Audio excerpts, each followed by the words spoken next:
My name is Kevin Morgan. I'm Professor of Governance at Cardiff University. This evening in Glasgow I'll be talking about urban food policy, and basically it means looking at the rise of the city as a new player in food policy debates. And I'll be looking at cities around the world, London, New York, Vancouver, Toronto, and trying to distill some lessons for cities here in the UK, particularly Glasgow.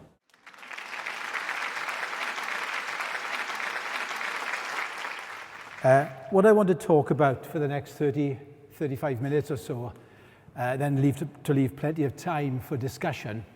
I want to talk about the rise of cities as important players in the new debates around the world about food security, health and well-being. I think that the rise of the city is one of the most important changes that's been going on in the global north as well as the global south over the last 10 or 20 years or so.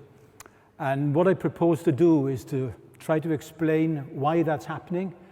I'm going to try to show some examples of leading cities around the world, what they're doing with, in and through their food systems. And then I'm going to try to bring the story home to the United Kingdom to try to look at what it means for us in terms of how do we promote healthier cities through more sustainable food systems. But before I do that, can I just very, very briefly add a personal note about food. I never planned to do any work on food. It was never part of my research agenda, and I got into it 12 years ago by accident, because I got involved in a small project which we used to call in Cardiff a labour of love. That is to say, a research project that wasn't funded, and we did it because we thought it was intrinsically interesting and intrinsically important. But no funds were involved at all for 12 months. And it's difficult sometimes as an academic to justify what you're doing when you're not publishing, when you're not bringing in research income. And we worked on school food, where food came from that ended up on a child's plate, what we call the provenance of the public plate. Where did the food come from? And that simple project meant a great deal to me personally, because it spoke a lot about the way in which universities work today. Because the overwhelming reaction from the university was to find this a rather, not just a comical subject, school dinners. Are you really working on school dinners? Colleagues would say. My head of school said. And colleagues either found it comical or they found it beneath the dignity of the academy. That was just 12 years ago. The thought that somebody could be working in a university on school dinners was either comical or risible. And I say this story because I tell my younger colleagues that they should have more confidence in working on topics, labours of love, if you will, of what is intrinsically important to them. And they should have more confidence in that, because our work only got validated. I'm mentioning this work because I moved from school food, from public food provisioning in schools, hospitals, care homes, prisons, the way in which food is provided for, in other words, in the public realm. I moved from that public plate focus to the role of cities. But our work in the university was only validated, only recognised when we started to bring in first research income from research councils. Then the Bill and Melinda Gates Foundation began to fund our work with the World Food Programme. And then finally we were invited to the United Nations to present our findings. And I say that not to blow our trumpet, but to show how work that begins to be seen as comical ends up being validated only by research money and then by the recognition of the powers that be. So what's the moral of the story? Well, I guess it is to have some faith in your own decisions to work on things which are intrinsically important. And today I would say, bring it up to date, that the role of cities in food systems is now one of the most important topics in the debate on sustainability. And I'll try to justify that argument in the next 30 minutes or so. to leave plenty of time for discussion. So hopefully this is all going to work, David. Okay. So the overview, very simply, is how has food moved from the margins to the mainstream of our political agendas, particularly the urban political agenda, where still too many cities in Europe still don't understand, don't appreciate the full significance of food. Then I want to say, do a cook's tour, as it were, a quick tour around the world of what cities are doing in the global north and the global south. Then I want to bring it back home to look at the rise of the urban food movement in the United Kingdom, to look at what I call urban food politics, and then to end with these new forms of urban food governance that I think are very, very important, even though they're still slightly below the radar of mainstream politicians. Okay, so it's worth remembering that when food was still at a Cinderella status to it, it wasn't just seen as comical in the academy, in universities, it wasn't even on the radar of urban planners. It was called a forgotten or ignored or an invisible domain. Two American planners 10 years ago, Kami Pothakuchi and Jerry Kaufman, argued that the food system was a stranger in the planning system. Planners had addressed all the essentials of human life, air, water, land, shelter, and so forth, with the conspicuous exception of food. That's a long story why that was the case. We can discuss it later. But the fact is, it wasn't on the planning agenda. It's still not sufficiently on the planning agenda today, but we can't say it's a stranger anymore, because some leading cities are showing that the way to sustainability is partly through the food system. As a famous food campaigner in Toronto put it, the way to a city's heart is through its stomach. And I'll come back to that in a moment. So, what's changed to move food from the margins to the mainstream? There's no single reason. There's a whole bunch of reasons as to why food is now at the top of political agendas around the world. The American government now classifies food security as a national security issue. Why? Because during the food price spike of 2007, 2008, which really heralded the end of what we call the era of cheap food, we're going to have to get used to higher prices for our food. Those higher prices triggered urban riots all over the world, not just in low-income countries, but in some middle-income countries as well. So much so that food security is now firmly on the agenda as a national security issue. The other drivers we're now familiar with, the way in which food is implicated in nearly a third of greenhouse gas emissions in the European Union. We all know that food is now at the heart of what the World Health Organization calls the double burden of malnutrition. Too often we think of malnutrition as just about hunger, but now it's about overweight and obesity as well, because both are forms of malnutrition, strictly speaking. Planners, enlightened planners, I should say, are beginning to accept and recognize the food system as a prism, a lens, through which they can address a whole bunch of other issues which they're more familiar with, to do with land, water, energy, and of course the services that Mother Nature gives us for free, what we now call ecosystem services in the jargon of today's planners. And because so many stories about food are about gloom and doom, climate change, obesity, hunger, so on and so forth, we sometimes forget that it's also about pure joy. To enjoy really good food with good friends and family is a congenial experience, or it ought to be, whether we're talking about school children or even in hospital settings. Patients ought to have access to good food that they can enjoy. And of course, rapid urbanization has put urban food security on the agenda like nothing else. So putting all these things together, this is why food has moved from the margins to the mainstream in our thinking around the world. There's no single reason. This is why, even though hunger, I think, trumps every other issue to do with food, because hunger has the greatest claims on our ethical sensibilities and trumps every other issue, in my view. Even as important as hunger is, it doesn't mean we can reduce food to a narrow nutritional issue. Food is about all these other things: health, culture, social justice. So we can't reduce it just to nutrition, even though nutrition is very, very important. Okay, so those are the drivers of change. These are the reasons why food is now from the margin to the mainstream of our societies.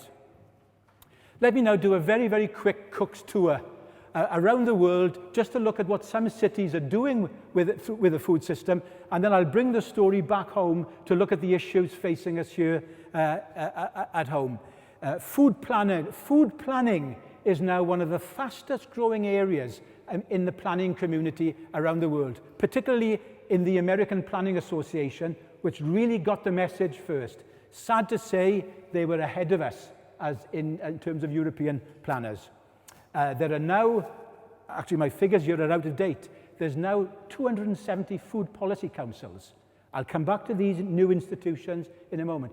270 food policy councils in North America.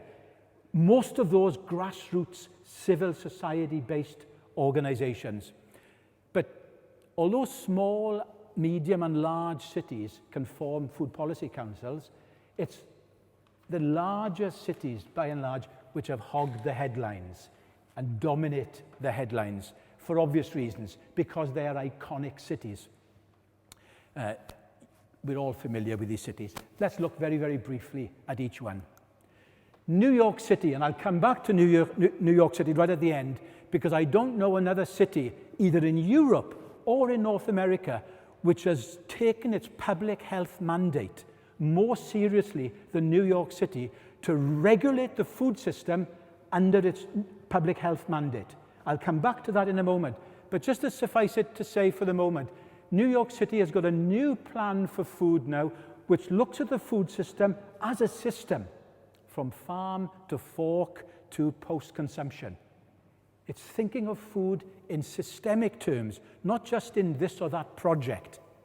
And that's very, very important for us to get away from this era of what we might call projectitis, when small groups do a well-meaning, laudable project in this or that area of a poor neighborhood, and the project never outlasts the funding. We're all familiar with that dilemma. This is an attempt to get beyond projectitis and to think of the food system as a system. New York, I'll come back to it. Seattle is also one of the pioneers in thinking about urban food planning in North America.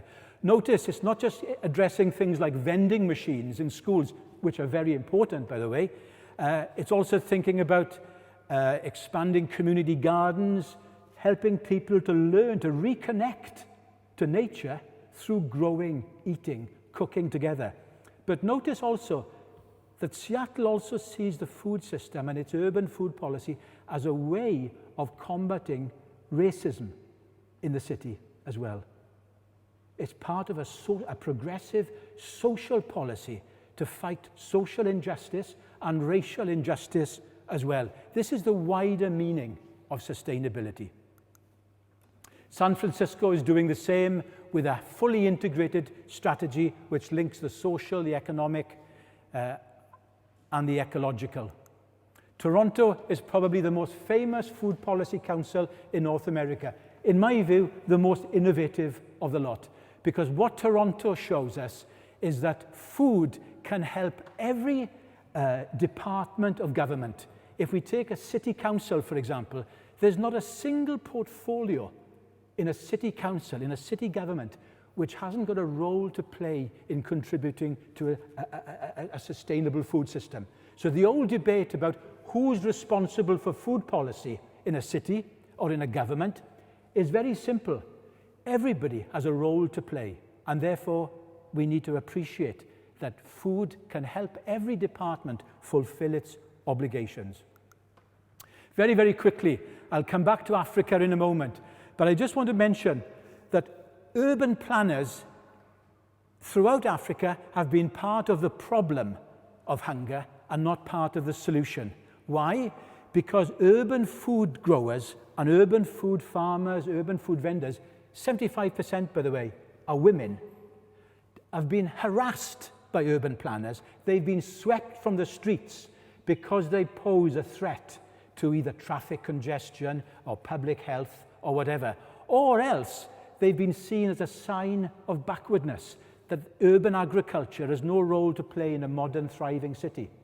Whereas the irony is that the most sustainable cities in the global north are those that are reintroducing urban agriculture into their city fabrics, into their public spaces.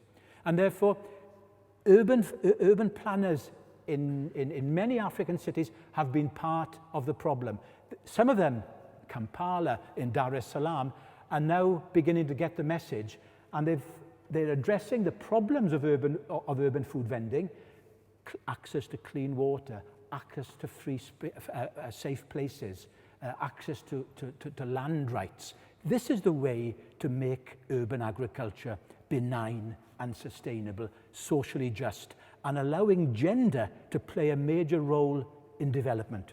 So these are some of the reasons why urban planners now are becoming part of the solution to urban food security and not part of the problem. In Latin America, the Latin American debate is dominated by Belo Horizonte. Belo Horizonte is the city, quote, the city that has abolished hunger. Maybe a bit too extreme, as some people say, but a city that has gone further in addressing the problems of urban hunger than any other city in the world, to my knowledge. And it's now being recognized through the accolades and the awards it's winning. Belo Horizonte in Brazil, and Brazil itself has a strong federal system. So Belo is a strong city in a strong urban food security country. Coming to the UK rather, and Europe, these are some of the cities that have pioneered sustainable urban food plans. Rome, which I'll come back to in a moment, London, when it was launched by Ken Livingstone in 2006, and Amsterdam. One of the things I think that all these cities have in common, while they played very, very important pioneering roles in developing urban food plans, all of them have regressed badly. Why? Because they couldn't sustain sustainability. And this is a great political challenge to all our organizations, whether we're talking about small municipalities or large cities or even a country. It's not enough to meet a standard. That plan has to be sustained. Because, for example, in Amsterdam, the food strategy was the plan of the deputy mayor. When she lost office, the food plan fell with her. In other words, she hadn't built the support in civil society for that food strategy. And this is an important lesson, I think, that we can all learn. We have to build the values of sustainability in our civil societies, because then politicians wouldn't dare to change the policy when they come in and out of office. We've got to embed sustainability if we want to sustain it. But currently I'm doing a lot of work in smaller, what you might call non-global, ordinary cities. And if you'll bear with me for 5 minutes or so, I'd just like to do a quick tour of Malmö in Sweden. And I know Glasgow has very strong links with Gothenburg, for example, which we'll come back to in a moment. But we're working with Malmö and with Bristol. Let's look at what these cities are trying to do to address the issues that I've just been talking about. Malmö in southern Sweden, for those of you who follow Wallander and Nordic noir detective stories, you'll know that Malmö is one of the main cities in the region of Skåne, as the Swedes say, or Skåne, as we say, as we Brits say. And it's a very, very important city in food policy terms because of it's doing something revolutionary, I think. So, first of all, what is the smart policy? Notice it doesn't fetishize local. Smart, smaller amounts of meat, minimizing junk food, an increase in organic, right sort of meat and vegetables, seasonality is big, transport. Why I think Malmö is doing something truly radical in the world is because it aims to go 100% organic in all its school canteens and all its kindergartens by 2020, and to do so to do so in a cost-neutral way. I said to the director, I thought that was mission impossible, and I didn't believe he could do it, and I'd be back in 2020, hopefully, to see if they'd done it. But I was interested in how they thought they could do this in a cost-neutral way. And we can come back to this in discussion in a moment, but two of the ways in which they're doing it, and I know Robin Gurley is in the audience today, and I'll talk about him later, because he's been one of the urban food pioneers in Scotland, where I worked with him for many years on what he did in East Ayrshire in terms of revolutionising school catering in Scotland. But this is what they did in Malmo to try to revolutionise it. They work at both ends of the food chain to try to build a new business model of school food. So they start with waste by minimizing waste. If you minimize waste, all those savings that you secure through minimal waste, you plow back into the start of the food chain by allowing you to buy slightly more expensive ingredients. That's one way they're doing it. But the second way they're doing it is through radical menu redesign. They're dropping meat from some days. And when I said to them, well, this is obviously meat-free Mondays that we know about in the UK, they said, we don't frame our food in negative terms like that because we're not denying children something when we don't give them meat. We might be giving them a delicious vegetarian meal. It's not anti-meat, but it's less meat. That does two things. It takes costs down radically, and it also brings your carbon footprint of your food system down even more. So these are two of the ways in which Malmo is trying to reinvent a sustainable, cost-effective and affordable school meal system. So I brought this team over to Bristol to try to teach the Bristol catering people how to do it, and now they're forming a joint venture. Malmo is leading by example. This is one of my favorite slides from the Malmo system, because they're leading by example. They're not exhorting others to do something that they haven't done themselves. Their philosophy, the typical Swedish way of understatement, self-deprecating. They are putting their own house in order first before they engage with others, whether it's in the private sector or whatever. So all civic functions in Malmo will meet these new food standards, putting their own house in order and leading by example. All the policies are joined up: social justice, ecology, economy, children's health as well. Malmo, as far as I can tell, and Sweden generally, are not obsessed in the way that Brits are obsessed. Whenever we did our work on school food, people said, what's the evidence that that good food is having a dividend for kids? Where's the evidence for that? Of course, we always said the science is lagging behind common sense. The Swedes don't obsess about this. Good food is obviously better for children in terms of their attitudes, behavior, their capacity for learning, and longer term, of course, their health as citizens. But you can't measure those health gains in the short term, and we shouldn't be compelled to try.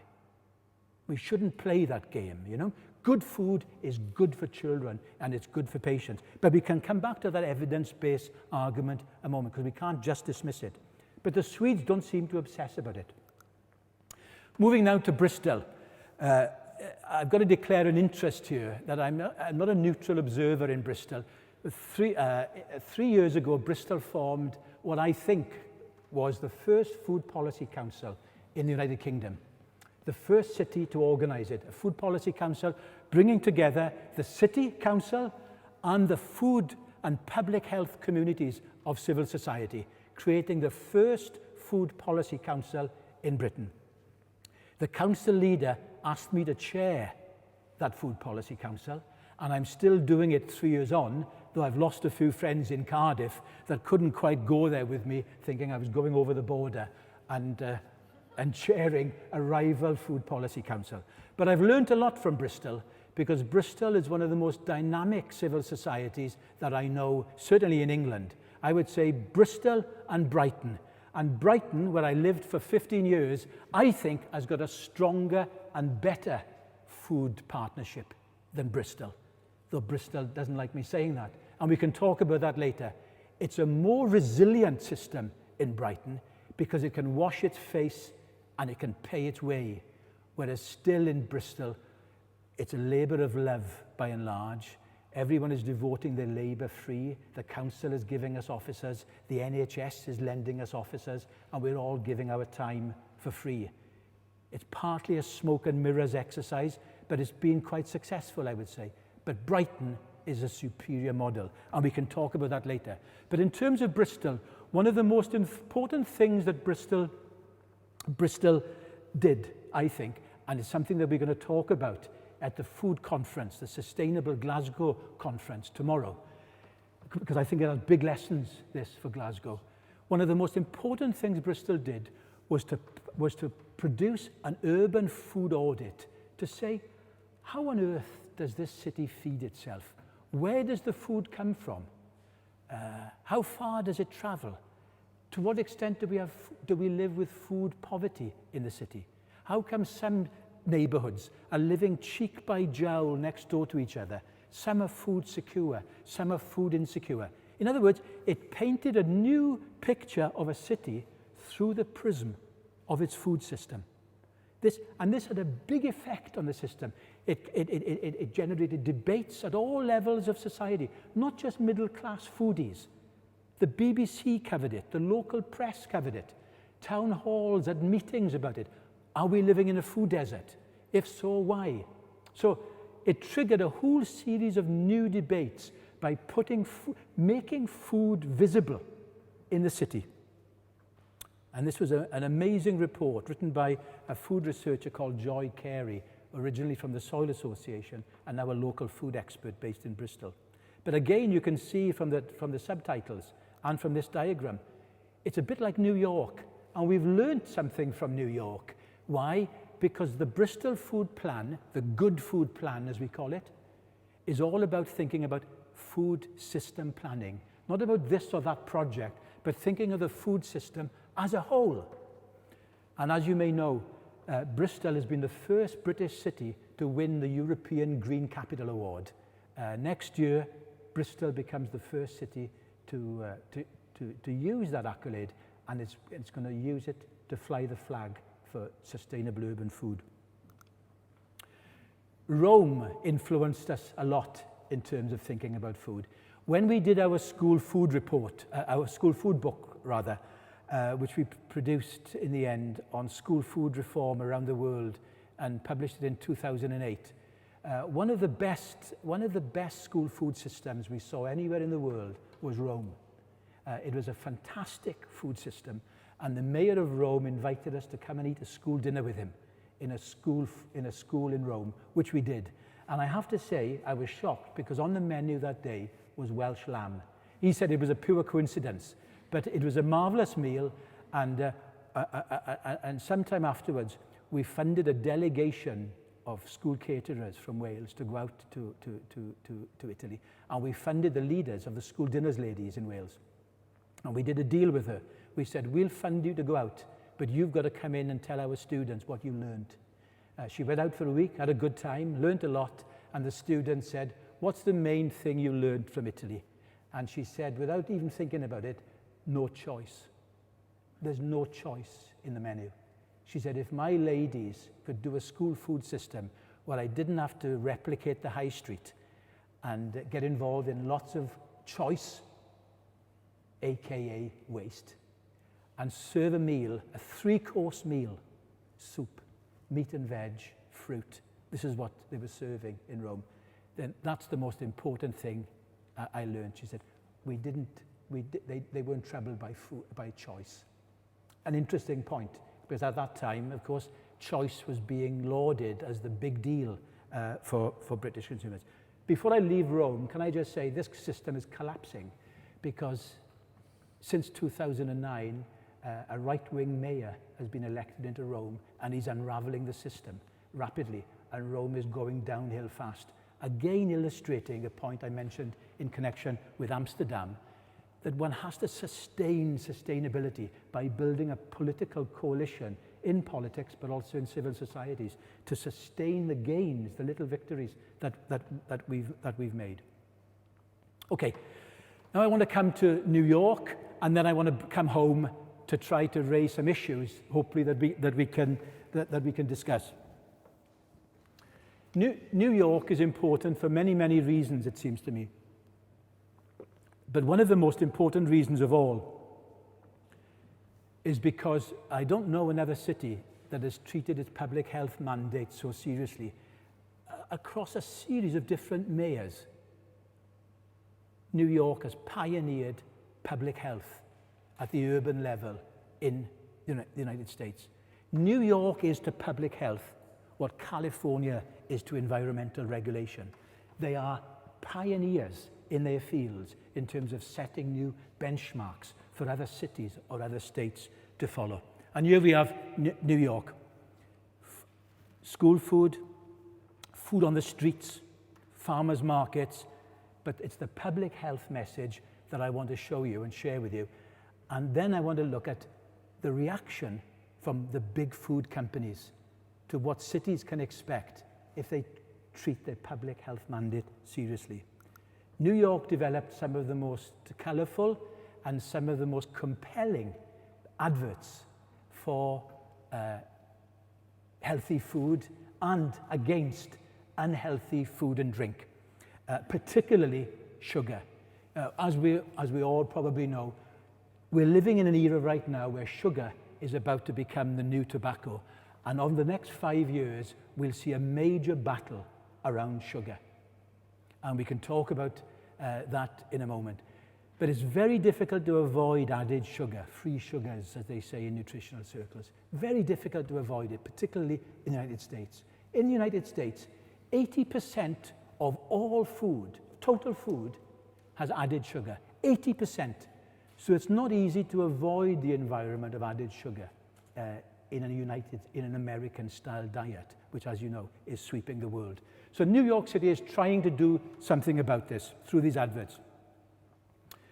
On sugar, calories, on trans fats, calorie posting on menus, you name it, New York was the first city ever to try it.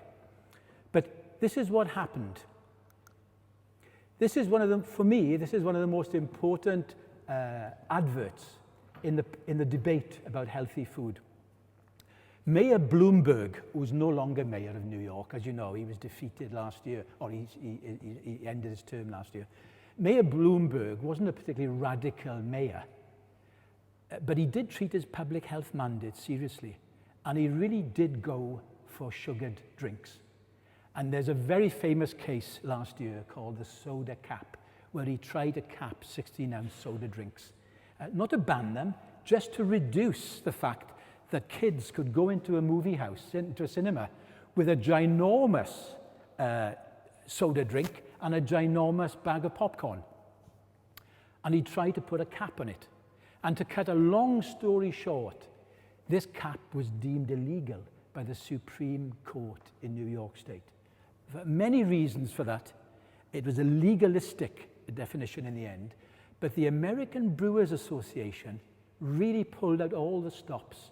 They invested a small fortune in it, and I have to say, in the popular vote, the poorest boroughs had the highest vote against Bloomberg's soda cap. The poorest boroughs voted against. Bloomberg himself was defeated on it by a court judge. But he was defeated because of the way he tried to introduce it through the back door and tried to impose it on a city rather than try to engage the hearts and minds of a city in terms of thinking about healthy food and drinks. The last point I want to make about this advert, by the way, a full-page advert in the New York Times, this advert, and it was paid for by the Center for Consumer Freedom, which is a front, a lobbying front for big food, the food and drink companies. And by the way, the Center for Consumer Freedom are the very same people that 10 years ago were trying to persuade us that tobacco was actually good for us. So we need to realize these links between big tobacco and sugared beverages. So that's a lesson in terms of what big food will do about healthy food messages from cities. So bringing this talk to an end now to raise some issues. Personally, I think when we look around the world, I think we can say that There's a new social movement emerging in cities today, and it's emerging in and around food. There's very different aspects, of course. Some people are into fair trade, some people into local food, others are into organic, others are into good food, or however that's defined. But when you bring all this stuff together, it seems to me that this is one of the fastest growing urban movements in the world today. And civil society groups are beginning to change their political tactics. They used to just fight government in terms of contesting a government's regulations or policies. And now they're forming partnerships with governments to try to design healthier food policies with governments. I'm involved with two of these groups and have been for a number of years. Sustain is a group for good food and farming, and it's done, I think, some excellent work on good food, not just for London, but good food for children throughout the country. And then there's the Soil Association, of course, with its Good Food for All. The Soil Association Food for Life programme, which in many ways is the gold standard of school food reform in the United Kingdom today. Both of these are excellent groups, but both of these groups are under pressure because of the age of austerity. Is cutting back local authority grants, and local authorities can't afford to support these ventures in civil society, which is creating a big crisis, I think, for all progressive politics in Britain today. But let me end with these more troubling, well, not more troubling, equally troubling questions. First of all, we are seeing these new forms of governance emerging. Food policy councils. Bristol was the first to develop one in a formal sense, calling itself the Bristol Food Policy Council. But others were earlier into the urban food policy realm. Brighton, London, and Manchester, for example. If I can just mention Brighton and why I think it's superior to the Bristol model. Brighton has a food partnership, local council, national health, what used to be called in England, the primary care trusts. By the way, when the history of the local food movement comes to be written in the UK, and particularly in England, the primary care trusts, now abolished, will be the unsung heroes of the local food movement because they funded it. It was the resources from public health teams in the NHS that funded the healthy local food movement, in my view, and they need credit for that. But in Brighton's food partnership basically said to the primary care trusts, as you know, have now been merged with local government in England, creating, I think, a potential route for a really joined up, sustainable food policy if local councils can be persuaded to treat public health seriously and not to raid the budget of public health, which is part of the debate, as you know, in England right now. But why Brighton, in my view, is superior to Bristol, and I've argued this in Bristol's Food Policy Council, is because they've built a trading arm which has now generated £1 million a year turnover, and it affords a wage staff of 18 urban food officers who are funded full-time jobs and £1 million trading from a trading arm which is built up by delivering healthy food programs into the very poorest communities in Brighton, communities which the public health establishment, laudable, well-meaning as it is, just couldn't get into. It couldn't deliver in these very poor working class communities, whereas this social enterprise can, because it's based there. And out of that marriage of convenience, if you will, the Brighton Food Partnership, offering to deliver healthy food programs in the very poorest communities, they have built a trading arm. And this is what we're now considering in Bristol, in more difficult times, as you can imagine, because now we're doing it in the age of austerity, when Brighton were doing it, I don't say in an age of plenty, but before the age of austerity kicked in. So that's why Brighton, in my view, has a more resilient model of how to develop an urban food partnership than Bristol or any other city that I'm aware of. So food partnerships are developing. I hope we'll see one in Glasgow to build on the progress that you've already made in the city in recent years. But let me end by talking about the Sustainable Food Cities Network. This has now been launched, and we are now recruiting new cities into this network. The Sustainable Food Cities Network does three things, it seems to me. Number one, it helps cities to learn good practice without having to make all the mistakes themselves. So they learn faster by being part of a network of peer-to-peer learning. Secondly, they raise the profile of cities as proper, kosher actors in the food policy debates in the UK. And then thirdly, they strengthen the voice of cities in food policy debates.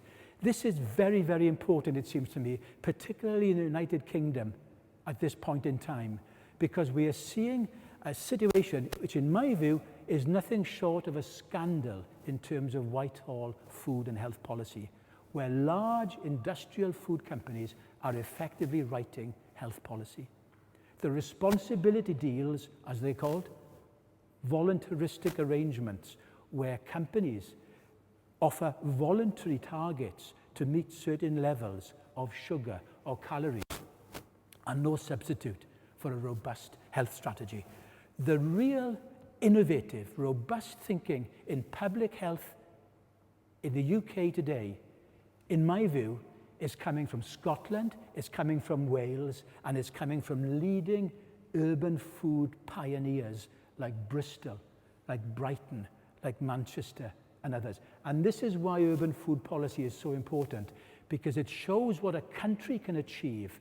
It can be scaled up to a UK level by showing people, by giving people a taste of tomorrow, today, by showing what is possible at a local level. Thank you very much.